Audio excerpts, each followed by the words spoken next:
Bakit nga ba maraming bumabagsak sa AFSAT ng Marines? At kung nakapag-exam ka na dati sa ibang unit, pwede ka pa bang mag-apply dito sa Marines? Tara, talakayin natin.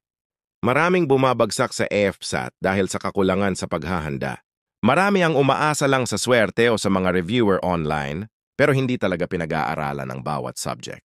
Tatlong parte ang AFSAT: verbal reasoning, numerical reasoning, at abstract reasoning.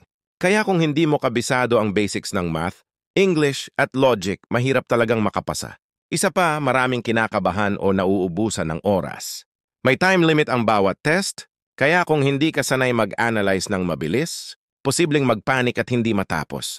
Kaya importante ang practice at timing, parang training din yan. Bukod doon, marami rin ang kulang sa disiplina at focus. Ang Marines ay hindi lang tungkol sa lakas ng katawan. Disiplina ng isip ang unang labanan. Kung hindi mo siseryosohin ang review, makikita agad sa resulta. Pero tandaan, hindi masama ang bumagsak, mas masama ang sumuko. Maraming Marines ngayon ang hindi pumasa sa unang subok. Pero bumalik, nag-aral at tuluyang naging tunay na mandirigma. Ngayon, pwede ka bang mag-apply sa Marines kahit nakapag-AFP-SAT ka na sa ibang unit? Oo, pwede. Hanggat valid pa ang result mo, maaari mong gamitin ito sa pag-a-apply sa Philippine Marines. Valid ang AFP-SAT result sa loob ng 3 taon. Ibig sabihin, kung pumasa ka sa exam ng ibang branch tulad ng Army, Air Force o Navy, maaari mong gamitin ang resulta na iyon sa pag-a-apply sa Marines.